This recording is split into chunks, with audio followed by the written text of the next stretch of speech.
नमस्कार और बहुत स्वागत है आपका हमारी खास पेशकश उम्मीदों के वर्ल्ड कप में। और अब तक ये उम्मीदें 100% खरी उतरी हैं और इन उम्मीदों पे टीम इंडिया, टीम भारत भी 100% खरी उतरी है। 5 में से 5 मैच जीतकर टीम इंडिया पॉइंट्स टेबल के टॉप पर पहुंच चुकी है और एक से बढ़कर एक जीत भारत को मिली है। आज के इस कार्यक्रम का सार यही रहेगा कि ये ऑलमोस्ट हमने आधा सफर तय कर लिया है। We are on the blank of the semifinals. और क्या इस बार इस परफॉर्मेंस के दम पर टीम इंडिया वर्ल्ड चैंपियन बनने जा रही है? अब भारत में सबके दिल थोड़े थोड़े धड़कने लगे हैं कि क्या हम वर्ल्ड कप के काफी नजदीक पहुंच गए। तो आज इसी पर अपने एक्सपर्ट्स के साथ करेंगे चर्चा। उसकी हम शुरुआत करें उसके पहले आपको एक अब तक का सफर का दिखा देते हैं, पूरा स्टैटिस्टिक्स की इंडिया ने किसको हराया, कैसे हराया, एक नजर डाल लेते हैं। तो देखिए, उम्मीदों का वर्ल्ड कप, मैंने कहा जैसे ये हमारे धुरंधर उम्मीदों पे खरे उतरे हैं। देखिए, पहला मैच खेला था ऑस्ट्रेलिया के साथ और 6 विकेट से मात दी थी ऑस्ट्रेलिया को। आगाज हुआ था जीत के साथ इस टूर्नामेंट का। बड़ी टीम और बड़ा मैच, लेकिन बड़ी जीत दर्ज की। वहां से जो कॉन्फिडेंस बूस्ट हुआ, उसके बाद अफगानिस्तान सामने आया। इनफैक्ट बहुत अच्छा क्रिकेट खेल रही है टीम इस टूर्नामेंट के अंदर, बड़ा उलटफेर भी कर चुकी है, लेकिन भारत ने आसानी से 8 विकेट पर इनको मात दी। नंबर 3 पाकिस्तान, आर्च राइवल्स, बड़ा मुकाबला, वर्ल्ड कप से भी बड़ा, लेकिन पाकिस्तान को धूल चटाई 7 विकेट से हराया और हर डिपार्टमेंट में इस टीम को शिकस्त दी। उसके बाद बांग्लादेश के साथ मैच खेला, वहां पर भी भारत ने 7 विकेट से मैच जीता और अंततः न्यूजीलैंड के साथ मुकाबला हुआ। काफी कश्मकश थी इस मुकाबले में, दोनों टीमें अजेय थी यहां तक आने के पहले, लेकिन यहां पर भी भारत ने 4 विकेट से इस मैच में जीत दर्ज की। और इनफैक्ट जो आईसीसी टूर्नामेंट में न्यूजीलैंड को हराने का सूखा पड़ा हुआ था, 20 साल बाद उनको आखिरकार एक आईसीसी टूर्नामेंट में मात दे दी। तो शानदार खेल अब तक, लेकिन क्या यहां से आगे तक जो कप है, जो ट्रॉफी है, उसका सफर आसान है? क्या उम्मीद करें? हमारे हर डिपार्टमेंट में जो बैटिंग है, बॉलिंग है, फील्डिंग है, कैसा सब कुछ चल रहा है, थोड़ा इन डेप्थ एनालिसिस करेंगे। हमारे साथ 2 खास मेहमान इस कार्यक्रम में जुड़ रहे हैं। मेरे साथ स्टूडियो में मौजूद नेटवर्क 18 के ग्रुप एडिटर स्पोर्ट्स के श्रीनिवास राव सर, बहुत स्वागत है आपका। और साथ में जुड़ रहे हैं खेल पत्रकार विमल कुमार। विमल भाई, बहुत स्वागत है आपका भी। तो चलिए बातचीत की शुरुआत करते हैं। 2 क्रिकेट के बड़े जानकार हमारे साथ। राव साहब, मैं आपसे शुरुआत करता हूं। टिल नाउ जो सफर है, 5 मैच, 5 में से 5 जीत, अब तक तो सब पेपर पे अच्छा दिख रहा है, मैचेस भी सब बढ़िया गए।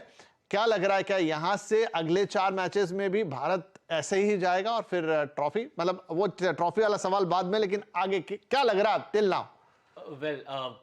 क्या लग रहा है, ये टीम, खासकर ये जो आखिरी वाली जीत थी न्यूजीलैंड के अगेंस्ट में, अगर इसको देखें तो मुझे एक कॉन्फिडेंस फाइनली एक फुल सर्कल आता हुआ नजर आ रहा है। वो इसीलिए क्योंकि आपने अभी कहा कि 20 साल से हमने न्यूजीलैंड के अगेंस्ट जीता नहीं था, बट जिस तरीके से हमने इस चेज को फुलफिल किया, जिस तरीके से हमने इस चेज को एक कंस्ट्रक्ट किया, वो हमारे बैटिंग के कॉन्फिडेंस के बारे में बहुत कुछ बताता है। आपने अभी एक शो के जैसे शुरुआत किया, आपने अलग अलग मैचेस के बारे में बताया, तो हर मैच में एक अलग स्ट्रेंथ देखने को मिला है इंडियन टीम का।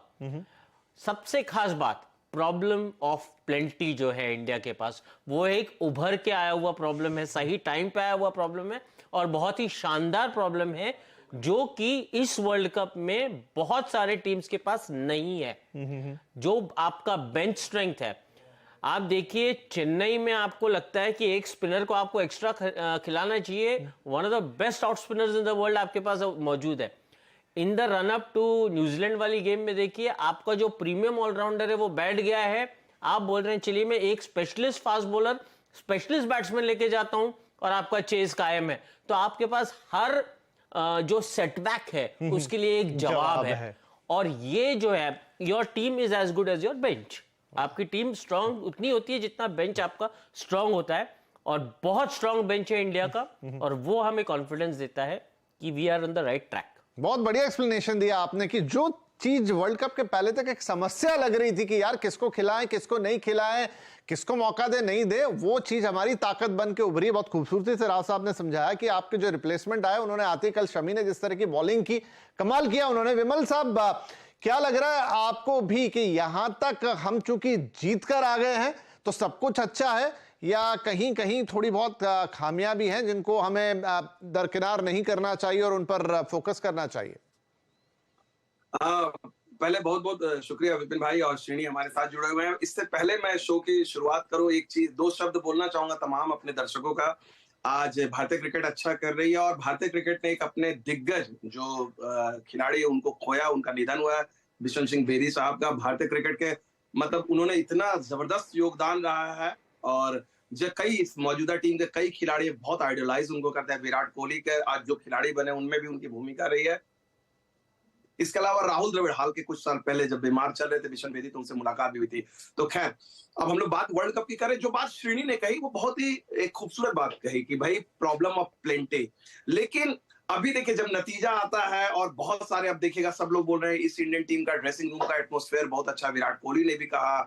और एक बहुत बड़ी बात है, एक पूर्व कप्तान आकर ये बात को कहता है कि मैंने ऐसे ड्रेसिंग रूम में नहीं खेला, इतना तगड़ा ड्रेसिंग रूम। ये जो अपने आप में एक वैलिडेशन है, जो ड्रेसिंग रूम का एटमॉस्फेयर राहुल द्रविड़ कोच और रोहित शर्मा कप्तान ने तैयार किया है।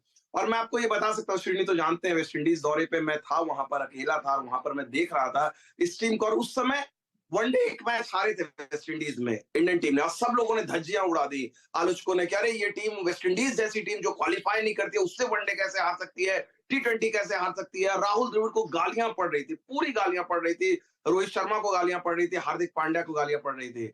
मैंने उसी समय कह रहा था, लगातार मैं कह रहा था कि भाई इस टीम पे भरोसा रखिए। ये टीम वेस्ट इंडीज में सीरीज जीतने के इरादे से नहीं आई, जीतना चाहती है, लेकिन ये अपने विकल्प तैयार कर रही है। सोचिए उस सीरीज में मोहम्मद शमी को रेस्ट दिया गया था, इसलिए ताकि वो बाकी दूसरे तेज गेंदबाजों को, मोहम्मद सिराज, तमाम लोगों को आजमा सकें। हार्दिक पांड्या को कप्तानी दी गई थी विकल्प के तौर पर, उनका पूरा स्ट्रेंथ देखा जाए तो जो तैयारी हुई है, अगर आप इस टीम को गौर से देखें पिछले 6 महीने से, एक बहुत ही वेल प्लान्ड मैनर में, जहां पे जो एक टेक्निकल चीज है वहां पर राहुल द्रविड़ की भूमिका अहम रही है, और ड्रेसिंग रूम को, पूरी टीम को एक लीडर लेकर चलता है, एक एनवायरनमेंट बना, वहां रोहित शर्मा की रही है। और रोहित शर्मा ने as a batsman leading from the, देखिए आसान नहीं होता, किसको अच्छा नहीं लगता है मेरे 100 हो, डबल 100 हो। रोहित ने अपना गेम ही बदल दिया। वो आकर मारते हैं, वो शुभमन गिल को नहीं कहते कि भाई तू युवा खिलाड़ी, तू आके मार, मैं एक्सपीरियंस हूं, मैं 50 ओवर तक खड़ा रहूंगा, 150 रन मुझे बनाना है। उन्होंने कहा कि नहीं, ये काम मैं करूंगा, मुश्किल काम है, मैं हर दूसरी गेंद पे, जो टीम का जो सबसे बड़ा गेंदबाज है, चाहे राशिद खान हो, शाहिन शाह अफरीदी हो, ट्रेंट बोल्ट, उसकी दूसरी गेंद पर मैं चौका या छक्का मारूंगा, उनके हौसले मैं पस्त करूंगा। मुझे लगता है ये कहीं ना कहीं ये पूरा कॉम्बिनेशन जो आपको दिख रहा है, इत्तेफाक नहीं है ये रिजल्ट जो अभी हमने जी नहीं, आप सही कह रहे हैं विमल कि आपको अगर टूर्नामेंट जीतना है तो आपको बड़े बल्लेबाज नहीं चाहिए, आपको बड़े गेंदबाज नहीं चाहिए, आपको टीम चाहिए, आपको हर डिपार्टमेंट में सही लोग चाहिए, और वो परफेक्ट कॉम्बिनेशन जब दिखता है तभी आप ट्रॉफी उठा पाते हैं। पर चूंकि आपने जिक्र छेड़ दिया है बल्लेबाजी का, और वो सबसे इंपॉर्टेंट डिपार्टमेंट है टीम इंडिया का, तो श्री साहब क्या देखें, देखिए अभी तक 5 मैच में इंडिया ने पहले बॉलिंग किया है और फिर उसके बाद चेस किया है। कई जगह टोटल छोटा था, कई जगह टोटल थोड़ा बड़ा भी गया, जैसे पिछला मैच या जो अफगानिस्तान वाला मैच था उसमें। लेकिन अभी तक जो है वो टॉप ऑर्डर, जैसे रोहित शर्मा और विराट कोहली, ये दो तो अभी सबसे ज्यादा रन लेके बैठे हैं, नंबर 1 और नंबर 2 पे। नंबर 1 पे विराट है, नंबर 2 पे रोहित शर्मा है, अगर 5 मैच जितने मैचेस हुए वर्ल्ड कप की बात करें टोटल नंबर ऑफ रन्स के हिसाब से। क्या अभी हमारा जो मिडिल ऑर्डर है या थोड़ा नीचे का, उसका टेस्ट होना बाकी, क्योंकि ये दोनों जब तक रन कर रहे हैं तब तक उनका नंबर उतना लग नहीं रहा है। थोड़ी दुखदुखी भी होती है कि किसी दिन किसी मैच में, अब इतने सारे मैचेस हैं, अगर एक आध में नहीं चले रोहित या विराट तो क्या होगा? नहीं, अभी राइट ना तो मैं नहीं चाहूंगा कि हम किसी को भी कुछ भी टेस्ट करें। अच्छा। जो पहले के 4 जो बना रहे हैं बनाइए। जो विमल ने बात कही रोहित के बारे में, वो बहुत सही चीज है, बहुत actually he is very right कि रोहित जो आज बैटिंग कर रहे हैं, वो मैं पाकिस्तान का जो मैच है वो मैं जब देख रहा था, ग्राउंड पे था मैं, तो वो पहला पुल शॉट जो रोहित ने लगाया, बाकी तो और भी उन्होंने कई चाबुक शॉट लगाए, बट जो पहला पुल शॉट था वो मुझे कॉन्फिडेंस देता है कि Rohit Sharma of 2019, Rohit Sharma of 13, 14, 15 is back. That is the kind of वो शॉट देख के मुझे ट्रूली लगा कि रोहित जो है वो एक बहुत ही स्पेशल फेज में है। मैं खैर मैं इस टॉपिक पे बाद में आऊंगा फिर से, बट मैं ये कह रहा हूं कि अगर मेरे पास रोहित है, विराट है, शुभमन है, केएल है, और ये 4 और ये 5 श्रेयस भी, और ये इनमें से अगर मुझे रन आ रहे हैं तो मैं क्यों चिंता करूं कि मिडिल ऑर्डर टेस्ट हुआ है या नहीं हुआ है। ये एक मैं मानना इसका एक उदाहरण के तौर पे मैं दे रहा हूं। आप शार्दुल ठाकुर का इंक्लूजन देखिए गेम में। शार्दुल ठाकुर की जगह 11 में नहीं बनती है, उन्हें खिलाया जा रहा था एज सेकंड ऑलराउंडर, क्योंकि अगर 90s का क्रिकेट इंडिया का देखा हो, हमें एक साइकोलॉजिकल प्रॉब्लम होता था कि हमें एक बैटर एक्स्ट्रा चाहिए, इसके कारण हम 5 बॉलर खिलाते ही नहीं थे। अगर आप 90s की क्रिकेट याद करें, अगर किसी दिन हमने 5 बॉलर खिला लिए तो वो न्यूज बन जाती थी कि इंडिया टू प्ले 5 बॉलर्स। मुझे ऐसा डर था कि उस थॉट प्रोसेस के वापस हम करीब आ रहे हैं कि हमें वो एक एक्स्ट्रा बैटर खिलाने का। आपके पास दिग्गज बैट्समैन है जो कि फॉर्म में है, जिनसे रन बन रही है, आपको एक एक्स्ट्रा बैटर खिलाने की जरूरत नहीं है। आप 5 ढंग के बॉलर लेके खेलिए। हम क्यों ये मान के चलते हैं कि हमें बैट्समैन ही मैच जिताएगा? हमें बॉलर भी मैच जिता के दे रहा है, जो कि हमने कल देखा। 5 बॉलर थे, आपने जिस न्यूजीलैंड को जिस तरीके से कंट्रोल किया, नहीं तो ये और लंबा जाता था टारगेट। तो मेरा ये कहने का मतलब है कि हमारे पास जो बॉलिंग अटैक है वो एक शानदार बॉलिंग अटैक है राइट नाउ, एंड वो बॉलिंग अटैक के कारण आप देखिए जिस तरीके से स्कोर्स लगा रही हैं टीम्स, 300 प्लस 400 प्लस टोटल्स है, उसको रोकने के लिए जिस तरीके की अटैक होनी चाहिए वो अटैक है। हॉर्सेस फॉर कोर्सेस वाली अटैक है। आप स्पिन में खेल लीजिए, आप 3 स्पिनर लगा सकते हैं, वैसे भी अटैक है। आप धर्मशाला में खेल लीजिए, 3 पेसर लगा सकते हैं, वो भी अटैक है। राइट। आपके पास एक दिग्गज जो आपके सबसे इंपॉर्टेंट ऑलराउंडर है वो आज बैठे हैं, कल वापस आ जाएंगे तो आपको एक पेसर बिठाइए, आप फिर भी 3 पेसर के साथ खेल सकते हैं। तो वो कॉम्बिनेशन जो है ना, वो एक कॉम्बिनेशन जो है आपको, वो आपकी इंजन है। राइट। जिस इंजन पे इंडियन टीम आगे बढ़ रही है। बैटिंग जो है वो तो कैसे बोलो, cherry on the cake. Cherry नहीं, बिल्कुल आप सही कह रहे हैं। मुझे तो ये लग रहा है इनफैक्ट जो 5 के 5 मैच है, जैसा मैंने कहा कि इंडिया ने 5 में चेस किया है, लेकिन आपके बॉलर्स ने विमल भाई वो प्लेटफॉर्म आपको दिया कि आप वो चेस बिना किसी प्रेशर के करें, आप जाके अपना खेल खेलें। देखिए ऑस्ट्रेलिया को आपने एक अच्छे स्कोर पे रोका, पाकिस्तान को तो अंडर 200 ही रोक दिया। जहां 1-2 जगह ज्यादा रन भी लग गए जैसे, तो वहां तो ग्राउंड ऐसे थे जहां 350, पौने 400 बन जाते तो कोई बड़ी बात नहीं थी, लेकिन वहां आपके बॉलर्स ने कमाल किया। तो इस वक्त जो बैटिंग तो अच्छी है ही, हमारी स्ट्रेंथ है, क्या बॉलिंग कमाल दिखा रही है और वो हमारी एक बड़ी जीत का सबब बनेगी या आधार बनेगी? आई थिंक श्रेणी भी यकीन करेंगे। हम लोग जितने दिन से इंडियन क्रिकेट फॉलो कर रहे हैं, हम लोग ऑलवेज बोलते थे बैटिंग पे हमारी बैटिंग सॉलिड है यार, विराट है, तेंदुलकर है, ये है वो है। हम लोग कभी ये नहीं बोलते थे कि यार हम बॉलिंग के दम पर जीत जाएंगे। लेकिन इस टीम के साथ आप, and with all due respect to Rohit Sharma and Virat Kohli जैसे दिग्गजों के साथ भी, आप इस टीम की बॉलिंग लेके देखते हो, कोई बात नहीं यार, अगर हमारे बैट्समैन ने अगर रन भी कम किए ना, 270 है, तो ये बॉलिंग अटैक है जो हमें मैच जिता देगी। जो बात आप West Indies, great West Indian team के साथ आप करते थे, जो 75-79 में जीती थी या 83 में हार गई थी, आप कहते थे वेस्ट इंडीज का एक कॉन्फिडेंस होता था, हम 200 बनाएंगे, दूसरे को 199 पे ऑल आउट करेंगे। या ग्रेट ऑस्ट्रेलिया टीम जो 90s या 2000 की थी कि रन कुछ भी हो, हमारे बैट्समैन कुछ भी करें, हम सिमट देंगे। ये इस इंडियन टीम के, और इसका 2 सबूत आप देखिए कल के मैच में आपको देखने को मिला। कुलदीप यादव इस टूर्नामेंट में तुरुप का इक्का, 2022 दिन का रिकॉर्ड आउटस्टैंडिंग। न्यूजीलैंड ने टारगेट किया 5 ओवर, पहले 5 ओवर में 48 रन, पिटाई ऐसी हुई किसी भी यंगस्टर का हौसला पस्त हो जाता। मैं देख रहा था बार बार, क्योंकि मैं ग्राउंड से था मैच, कई बार टीवी में वो तस्वीरें नहीं दिखाई देती हैं। रोहित शर्मा उनके पास बार बार जा रहे थे, समझा रहे थे, मोटिवेट कर रहे थे। अगले 5 ओवर 2 विकेट उन्होंने निकाले, सिर्फ 25 रन दिए। ये जो सेकेंड हाफ था कुलदीप यादव का कमबैक, या फिर रविंद्र जडेजा को देखिए, रविंद्र जडेजा के अगर आंकड़े देखें इस वर्ल्ड कप से पहले, उनके एज ए लेफ्ट आर्म 2019 से लेकर 2023 के बिगिनिंग तक में उनके आंकड़े बड़े साधारण है। बैटिंग के, बॉलिंग के, कोई सब लोग कहेंगे अरे यार रविंद्र जडेजा तो अपने पोजीशन को जस्टिफाई नहीं कर रहा है। लेकिन राइट टाइम पे अभी देखिए रविंद्र जडेजा भी हार्दिक पांड्या की तरह एज ए बॉलर खेल सकते हैं इस टीम में, purely as a bowler. Batting तो वो कल उन्होंने दिखाई। तो ये जो स्ट्रेंथ है, रविचंद्रन अश्विन की आप देख लीजिए, और बुमराह के बारे में तो हम लोगों को कुछ कहने की जरूरत ही नहीं है। द फैक्ट कि मोहम्मद सिराज ने मोहम्मद शमी को बाहर रखा हुआ है। कई लोग बोलते हैं अरे मोहम्मद सिराज को क्यों, भूल जाते हैं कि भाई ये व्हाइट बॉल क्रिकेट में वर्ल्ड के बेस्ट बॉलर्स में से हैं, इतने इंप्रूवमेंट। तो इतनी जो श्रेणी ने जो शुरू में जो बात की थी कि plenty to choose from, embarrassment of riches, batting में ये एम्बैरेसमेंट ऑफ रिचेस होती थी, बॉलिंग में शायद मुझे तो याद नहीं पड़ रहा है। तो मुझे लगता है this is the biggest strength. नहीं, और आप आंकड़े देखिए आपकी स्क्रीन पर, हमारे बॉलर्स के हैं। बुमराह साहब 11 विकेट ले चुके 5 मैच में, और अंडर 4 का इकोनॉमी 3.8 का, और जो दूसरे बॉलर हैं जिनकी इकोनॉमी है अंडर 4 की वो है जडेजा, जो कि पूरे 50 ओवर डाल रहे हैं, मतलब 10-10 ओवर का अपना कोटा पूरा कर रहे हैं। तो अगर आपके पास ऐसे दो गेंदबाज हैं जो सामने वालों को रन ही नहीं बनाने देते, तो वो आपके पास बहुत बड़ी ताकत है। फिर आपके जो दूसरे गेंदबाज है ना, ये जो दबाव बनाते हैं, वो ये खुद भी विकेट निकाल सकते हैं। और क्या कहेंगे सुनील साहब, यही होता है कि जो दबाव ये दोनों कस के पकड़ के बना देते हैं। जडेजा अपना काम मिडिल ओवर्स में करते हैं, बुमराह आते ही साथ दबाव बनाते हैं। मतलब शुरू के 10 ओवर तो सामने वाली टीमों ने ऐसा लग रहा है कि सोच रहे कि हम जैसे तैसे निकाल दें।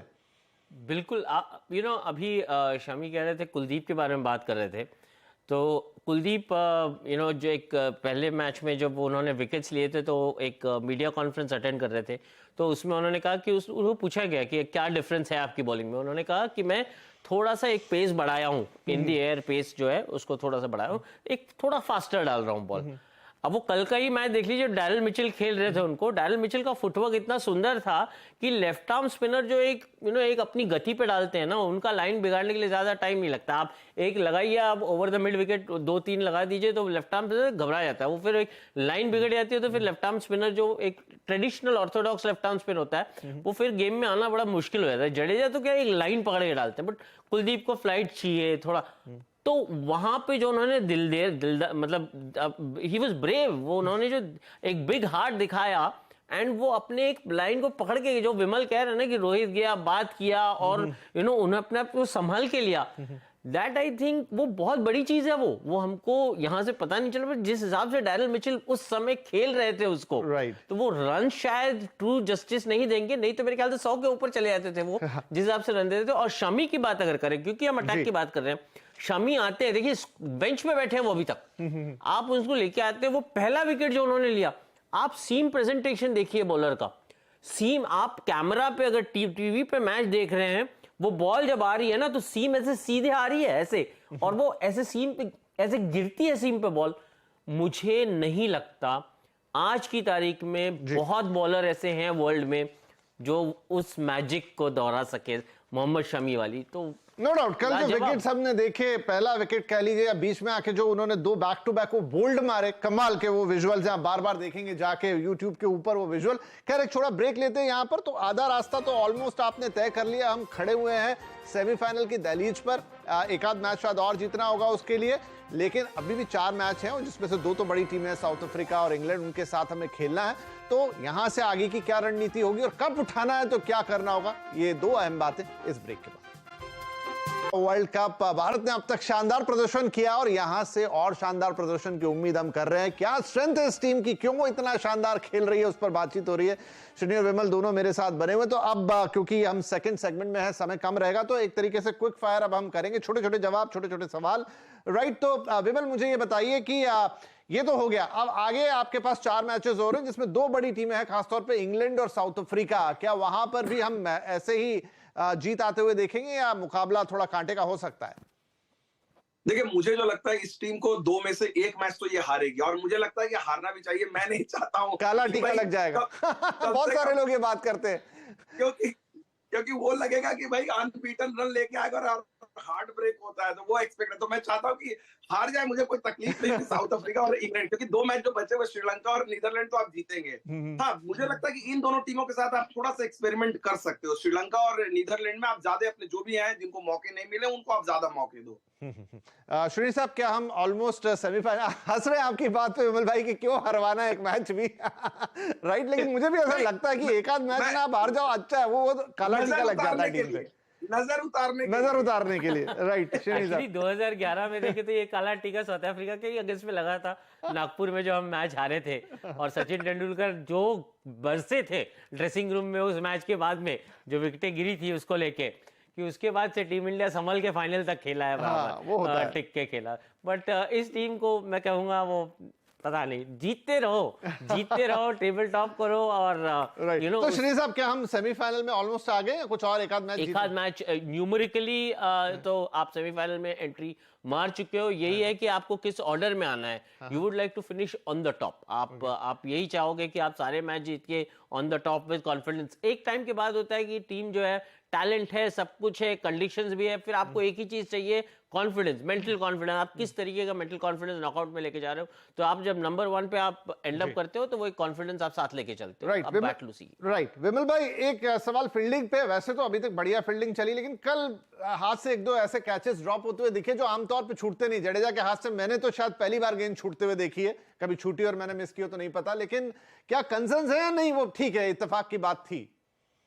नहीं देखिए, जडेजा का बुमराह से भी छूटा, और बुमराह को मैंने देखा छूटने के बाद वो कोई दूसरा क्या बोलेगा, वो अपने आप को इतना कोस रहते हैं। ये टीम इतना सेल्फ प्राइड लेती है। देखिए, अगर आप इस टीम ने कोई बैटिंग और बॉलिंग के लिए सेलिब्रेशन नहीं करते, ये मेडल जो दे रहे हैं ड्रेसिंग रूम में, वो फील्डिंग के लिए। और उसकी दो वजह है, एक तो फील्डिंग को एक इंपॉर्टेंट, और दूसरी चीज देखिए, इस एक जो टी दिलीप है, जो फील्डिंग कोच है, उनको शायद वो अटेंशन नहीं मिली है। वो क्या बिहाइंड द बैक काम करते हैं, उसके बारे में लोग चर्चा नहीं करते।